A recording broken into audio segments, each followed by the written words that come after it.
નમસ્કાર, તમે જોઈ રહ્યા છો મંતવ્ય ન્યૂઝ અને ગુજરાત 87 સાથે હું આપની સાથે મહેન્દ્ર।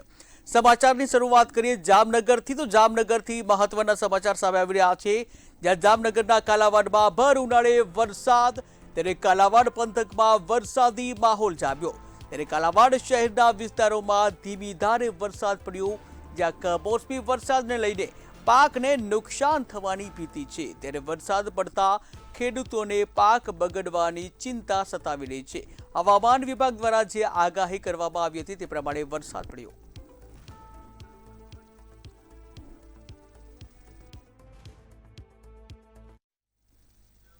ગુજરાતમાં મે મહિનાની ગરમીથી લોકો ત્રાહિમામ પોકારી ગયા છે, ત્યારે સવાર પડતાની સાથે જ ગરમ પવન છેક રાત સુધી કડડતા હોય છે।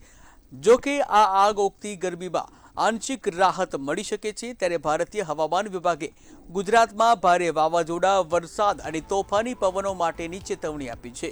હવામાન વિભાગે 2 દિવસ વરસાદ પડવાની આગાહી કરી છે।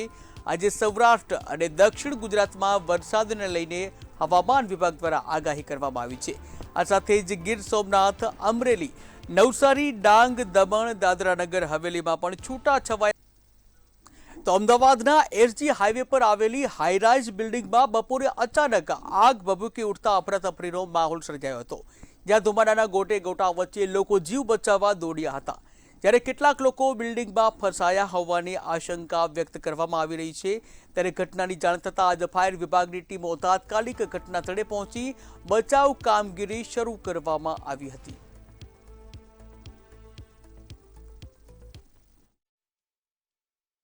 आग इनिशिएट हुआ जो फुटप्रिंट विला फायर का 3rd फ्लोर से स्टार्ट हुआ था और ये 4th फ्लोर 5th फ्लोर का इफेक्ट डाला, बट स्मोक काफ़ी ज़्यादा ट्रैप हुआ था। इंटायर 11th फ्लोर तक स्मोक था, जिसमें काफ़ी लोग ट्रैप थे। तो कहीं पे डोर तोड़ते निकाला गया पर्सन लोग को, कहीं पे ग्लास तोड़ के पर्सन लोग को निकाला गया। तो तकरीबन सब लोग यहाँ पर रेस्क्यू कर दिया गया और फायर फाइटिंग हो चुकी है। ગાંધીનગરના સાંતેજની કેમિકલ કંપનીમાં ભીષણ આગ લાગવાની ઘટના સામે આવી છે, જ્યાં ફેથ ઇન્ડસ્ટ્રીઝ પ્રાઇવેટ લિમિટેડ આગની ઝપેટમાં આવી હતી। ત્યારે પીવીસી પાઇપ મટીરિયલ કંપનીમાં આગ લાગવાનો આ બનાવ સામે આવ્યો છે, જ્યાં 10 ફાયર ફાઇટરની ટીમો ઘટના સ્થળે પહોંચી હતી। ત્યારે હાલ સુધીમાં કોઈ જાનહાનિના સમાચાર નથી, જ્યાં 10 ફાયર વિભાગની ગાડીઓ ઘટના સ્થળે હાજર થઈ ગઈ છે। ત્યારે અમદાવાદ, ગાંધીનગર, કલોલથી પણ ફાયરની ગાડીઓ ઘટના સ્થળે પહોંચી હતી। હાલ કોઈ જાનહાનિના સમાચાર આવ્યા નથી। ત્યારે આગ બાદ વિસ્તારમાં અફરાતફરીનો માહોલ સર્જાયો હતો।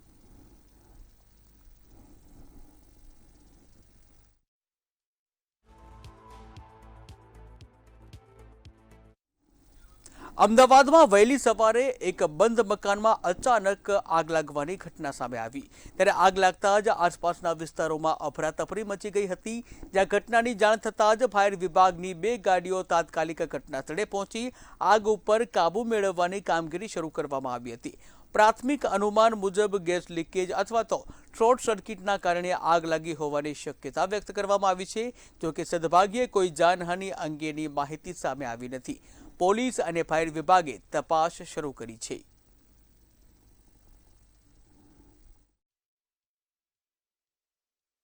સોસાયટીમાં કોઈ મેન્ટેનન્સના પૈસા ભરતું નથી, અને જેમના ત્યાં આગ લાગે છે એ લોકો પણ પૈસા નથી ભરતા। એમનું આ કોમર્શિયલ એમણે ત્યાં ઉપયોગ કરેલ છે। એમને વારંવાર કહેવા છતાં તેઓ દાદાગીરી ખૂબ જ કરે છે, લિફ્ટો પછાડે છે કહીએ તો। એટલે કોઈ જાતનું કંઈ અહીંયા છે જ નહીં, પૈસા પણ સોસાયટીમાં ફંડ પણ છે નહીં કે જેથી અમે કંઈક ફાયર સેફ્ટી કંઈ લગાવી શકીએ। અચ્છા, જો મોટી આ આગની આપણે જાણ થઈ, પણ જો મોટી ઘટના થઈ હોય તો કેટલા લોકોને નુકસાન થાય? બધા નુકસાન, એ બી બ્લોકમાં તો બધા નુકસાન થાત। હા, તો સારું કે બધા ખબર પડે તાત્કાલિક બહાર નીકળી ગયા, બાકી નુકસાન તો ખૂબ જ થાત। તો મંતવ્ય ન્યૂઝના રિયાલિટી ચેકમાં બનાસકાંઠામાં ડીઝલની અછતને કારણે અનેક પેટ્રોલ પંપ બંધ હાલતમાં જોવા મળ્યા હતા, અને જેને કારણે ખેડૂતો અને સ્થાનિક લોકો મુશ્કેલીમાં મુકાયા છે। ત્યારે પાલનપુરના ગઢમાં અનેક પેટ્રોલ પંપ બંધ થતાં ખેડૂતોની હાલત વધુ કફોડી બની છે। ત્યારે છેલ્લા 10 દિવસથી ખેડૂતોને ડીઝલ ઉપલબ્ધ નથી થઈ રહ્યું, અને જેને કારણે ખેતી અને પશુપાલન બંને ઉપર ગંભીર અસર પડી રહી છે।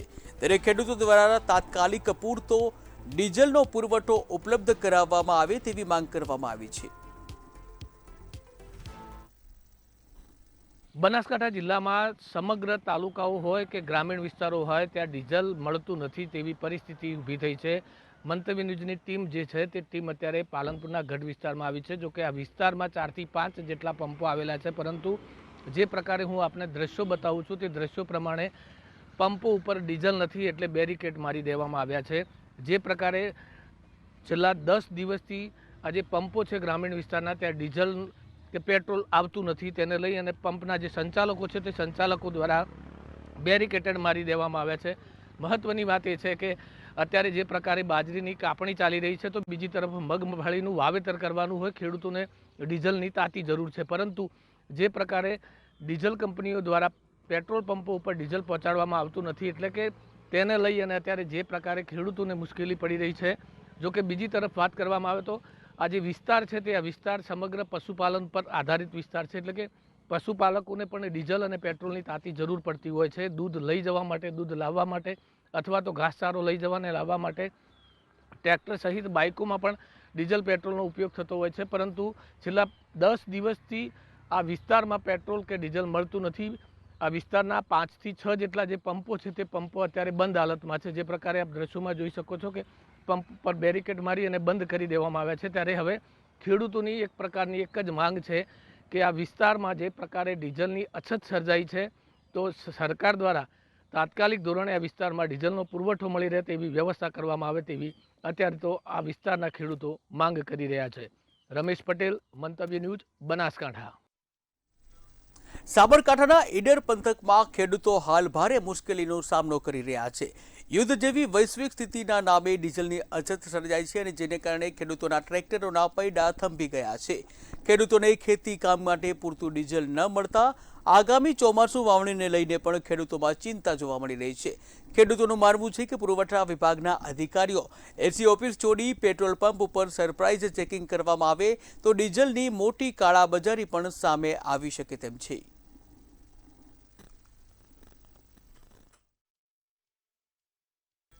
ખેડા જિલ્લાના ચરોતર વિસ્તારમાં પેટ્રોલ ડીઝલની ભારે અછત સર્જાતા ખેડૂતોની મુશ્કેલીમાં વધારો થયો છે. ઘણા પેટ્રોલ પંપ ઉપર નો સ્ટોકના પાટિયા લાગી જતા ટ્રેક્ટરો અને ખેતીના સાધનો ઈંધણ વિના ઠપ થઈ ગયા છે. ખરીફ સિઝનની શરૂઆત વચ્ચે ડીઝલ ન મળતા ખેડાણ અને વાવણીનું કામ ખોરવાઈ રહ્યું છે, જ્યારે જ્યાં ઈંધણ મળે છે ત્યાં લાંબી લાઈનો પણ જોવા મળી રહી છે. ખેડા જિલ્લાના કપડન તાલુકાના ખેડૂતોને આપણે સીધી વાતચીત કરીએ કે તેમને ડીઝલ મળે છે કે નથી મળતું. સતત ગુજરાતના અંદર પેટ્રોલ અને ડીઝલની અસર જોવા મળી રહી છે. ખેડૂતોને પાક માટે ડીઝલ મળે છે કે નથી મળતું એક આપણે જાણીએ.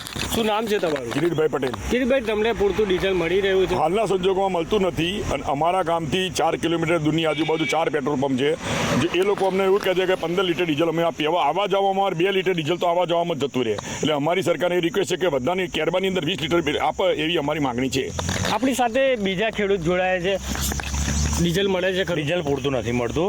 અને બીજી વાત એવી છે કે ભાઈ કેરબામાં એ લોકોને નથી આપતા, તો સરકારને વિનંતી છે કે પેટ્રોલ પંપવાળાને એવું કહો તમે કે ખેડૂતના કેરબામાં આપો ડીઝલ એમ. કારણ કે ટ્રેક્ટર લઈને જઈએ તો 2-3 લીટર તો અમારે આવવા જવામાં જ બળી જાય છે. તો સરકારને એવી વિનંતી છે કે ભાઈ તમે કેરબામાં ખેડૂતોને આપો ડીઝલ. તમારી માંગણી શું છે? કેટલું ડીઝલ જોવા મળે? આપણો દેશ ખેતી પ્રધાન દેશ છે, ડીઝલ તો જોશે જ. ખેડૂતો ડીઝલ વગર કરશે શું? ખેતી પાછી પડી જશે. ખેતી કરવા માટે ડીઝલ જરૂરી છે. અત્યાધુનિક સાધનોથી ખેતી કરવી હોય એટલે ખેડૂતોને ડીઝલ મળવું જ જોઈએ. કેરબામાં પણ મળવું જોઈએ અને જરૂરિયાત પૂરતું મળવું જોઈએ. એ ચોક્કસ સરકારને અમારી વિનંતી છે કે ખેડૂતોને પૂરતા પ્રમાણમાં ડીઝલ આપે. ખેડૂતોની એવી આશા છે કે ડીઝલ મળવું જ જોઈએ. આપણી સાથે બીજા છે ખેડૂત.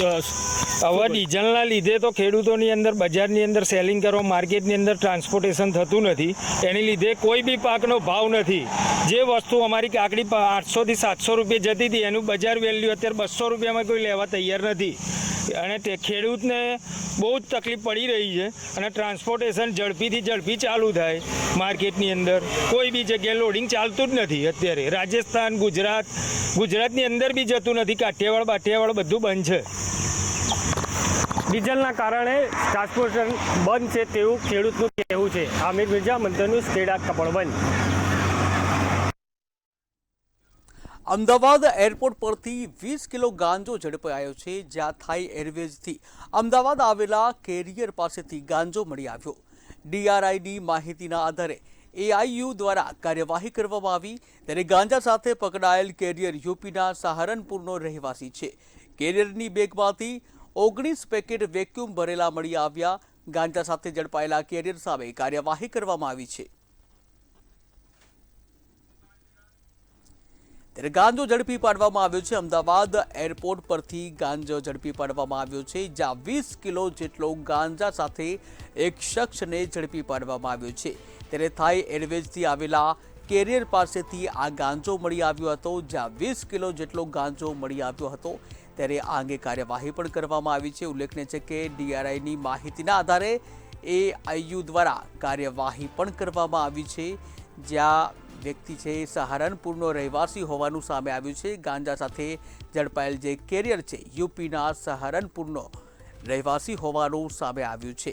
ત્યારે આ મહત્વની કામગીરી કરવામાં આવી છે, જ્યાં 20 કિલો ગાંજા સાથે એક શખ્સને ઝડપી પાડવામાં આવ્યો.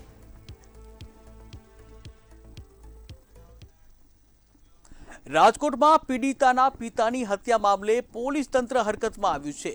નિર્લિપ્ત રાયના આદેશ બાદ દુષ્કર્મ અને પોક્સો કેસમાં બેદરકારી દાખવનારા પોલીસ અધિકારીઓ સામે કડક કાર્યવાહી કરવામાં આવી છે. પડદરીના તત્કાલીન PI HN Rathod, PI SN Parmar, PSI JJ વાળા તેમજ ASI ભગીરથસિંહ જાડેજા સહિતના અધિકારીઓને સસ્પેન્ડ કરવામાં આવ્યા છે. નોંધનીય છે કે દુષ્કર્મ અને પોક્સો કેસના આરોપીઓ છેલ્લા 2 વર્ષથી ફરાર હતા અને પોલીસ આરોપીઓને ઝડપી પાડે તે પહેલા જ પીડિતાના પિતાની હત્યા થતા સમગ્ર મામલે અનેક સવાલો ઊભા થઈ રહ્યા છે. આણંદમાં નકલી ખાતર કૌભાંડનો આખરે પર્દાફાશ કરવામાં આવ્યો છે. SOGના દરોડામાં 3,454 નકલી ખાતરની બેગો જપ્ત કરવામાં આવી છે.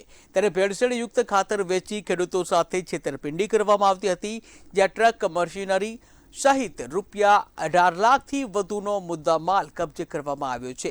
તેમજ નકલી ખાતર કેસમાં ભાવનગરના શખ્સની ધરપકડ કરી આગળની કાર્યવાહી હાથ ધરવામાં આવી છે.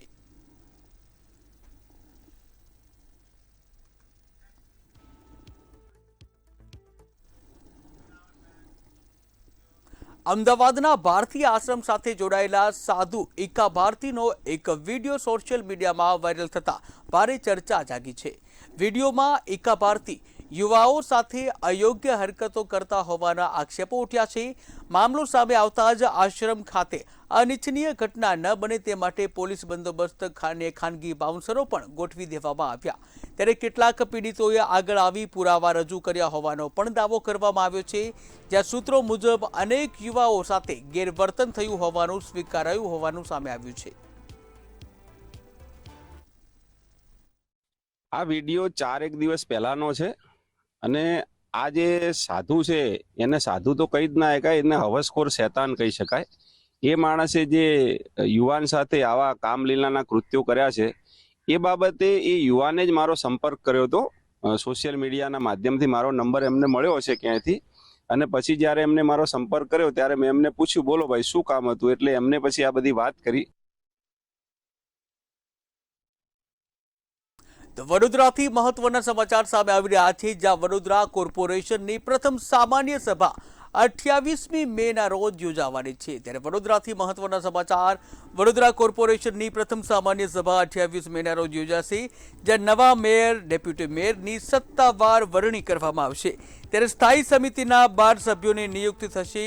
સયાજીરાવ સભાગૃહ ખાતે સવારે 11 વાગે આ સભા યોજાશે. ત્યારે મ્યુનિસિપલ કમિશનરે પરિપત્ર અને એજન્ડા જાહેર કર્યા છે. ત્યારે ભાજપના મેયર પદ માટે લોબિંગ તેજ બન્યું છે અને વિવિધ પદો માટે પણ લોબિંગ કરવામાં આવી રહ્યું છે.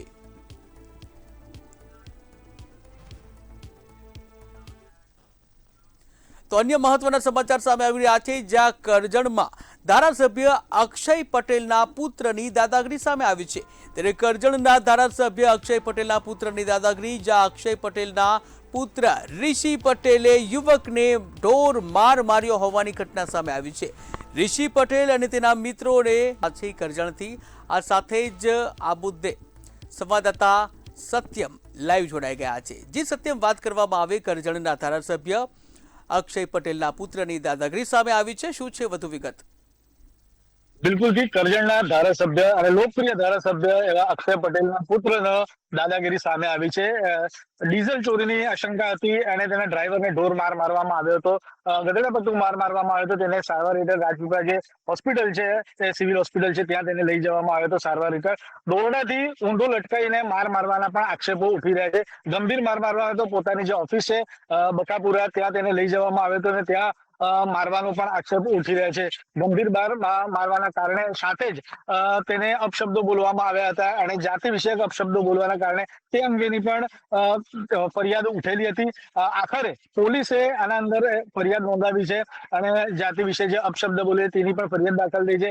અક્ષય પટેલના જે પુત્ર છે ઋષિ પટેલ, તેના સહિત 5 લોકોની સામે આ ફરિયાદ નોંધાઈ છે।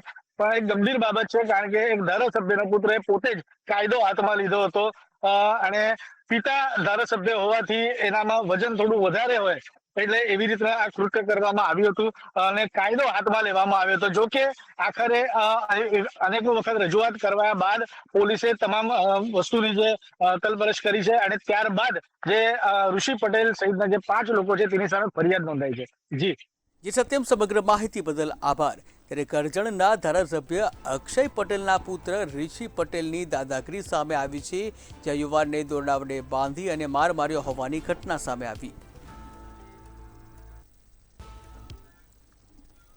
નર્મદા જિલ્લામાં દારૂના વધતા વેપાર મુદ્દે ભાજપના જ સાંસદ મનસુખ વસાવાએ સરકાર સમક્ષ ગંભીર આક્ષેપો કર્યા છે। ત્યારે મનસુખ વસાવાએ નર્મદાના એસપીને રૂબરૂ પત્ર લખી અને જિલ્લામાં મોટા પાયે દારૂ વેચાતો હોવાની રજૂઆત કરી છે। પત્રમાં કેટલાક પોલીસ કર્મચારીઓ અને સ્થાનિક નેતાઓની મિલીભગતથી દારૂના અડ્ડા ચાલતા હોવાના આક્ષેપો પણ કરવામાં આવ્યા છે। ત્યારે મહારાષ્ટ્ર બોર્ડર પરથી અંગ્રેજી દારૂ ઘુસાડાતો હોવાની વાત સાથે વિવિધ પોલીસ સ્ટેશનના પીએસઆઈની સંડોવણીનો પણ દાવો કરવામાં આવ્યો છે। યુવાધન ખતમ થઈ રહ્યું છે, બચાવી લેજો સાહેબ, એમ સાંસદે પોતાની વ્યથા વ્યક્ત કરી હતી આ પત્રમાં। ત્યારે ભાજપના જ સાંસદ સભ્ય મનસુખ વસાવા દ્વારા રાજ્ય સરકારને જે દારૂ બંધ કરવા મુદ્દે એક પત્ર લખવામાં આવ્યો છે। તો પાટણમાં વધુ એકવાર ઠાકોર સમાજનું બંધારણ તૂટ્યું છે, જ્યાં સિદ્ધપુરના દશાવાડા ગામે લગ્ન પ્રસંગમાં બંધારણના લીરેલીરા ઉડતા હોય તેવું જોવા મળ્યું છે। દિનેશજી ઠાકોરના દીકરાના લગ્ન પ્રસંગે રાસ ગરબાનું આયોજન કરવામાં આવ્યું હતું। ત્યારે લગ્ન પ્રસંગે એન્ટ્રી રાસ ગરબાનું આયોજન કરી બંધારણ તોડવામાં આવ્યું।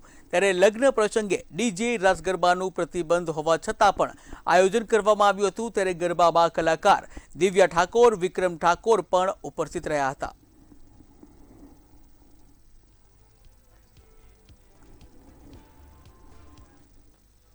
એબીવીપી દ્વારા નવસારીની પ્રાઇમ ઇન્સ્ટિટ્યૂટ ઓફ નર્સિંગ ખાતે વિદ્યાર્થીઓને મૂળભૂત સુવિધા ન મળતા ઉગ્ર વિરોધ પ્રદર્શન કરવામાં આવ્યું। નર્સિંગ અભ્યાસ માટે જરૂરી સાધનો અને સુવિધાઓના અભાવને લઈને એબીવીપી કાર્યકરોએ કોલેજ પ્રશાસન સામે નારાજગી વ્યક્ત કરી આવેદનપત્ર પાઠવ્યું અને 48 કલાકમાં પ્રશ્નોનું નિરાકરણ લાવવા અલ્ટિમેટમ પણ આપવામાં આવ્યું। ત્યારે વિદ્યાર્થીઓની સમસ્યાઓનો ઉકેલ ન આવે તો વધુ ઉગ્ર આંદોલન કરવાની ચીમકી પણ ઉચ્ચારવામાં આવી હતી, જ્યાં વિરોધ દરમિયાન ભારે હોબાળો સર્જાતા પોલીસે 8 કાર્યકર્તાઓને ડિટેન કર્યા। મહેસાણા જિલ્લા પંચાયતની પ્રથમ સભા આવતીકાલે યોજાવાની છે અને જેમાં પ્રમુખ અને ઉપપ્રમુખની વિધિવત રીતે વરણી કરવામાં આવશે।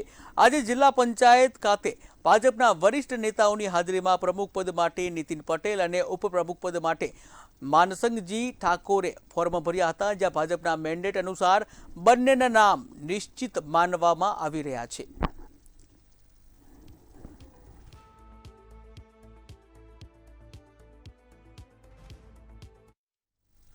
તો અરવલ્લીથી મહત્વના સમાચાર સામે આવી રહ્યા છે, જ્યાં અરવલ્લીમાં ડામર ભરેલું ડમ્પર પલટાઈ જવાની ઘટના સામે આવી છે। ત્યારે અરવલ્લીમાં ડામર ભરેલું ડમ્પર પલટાયું, જ્યાં મોડાસા નજીક સોલર પ્લાન્ટ પાસે અકસ્માતની આ ઘટના સામે આવી છે। સ્ટેરિંગ પરથી કાબુ ગુમાવતા આ દુર્ઘટના સર્જાઈ હતી, જ્યાં વીજપોલ તૂટી તાર જમીન પર પડ્યા। ત્યારે તો ગુજરાત 87માં હાલ બસ આટલું જ। વધુ સમાચાર માટે જોતા રહો મંતવ્ય ન્યૂઝ। નમસ્કાર।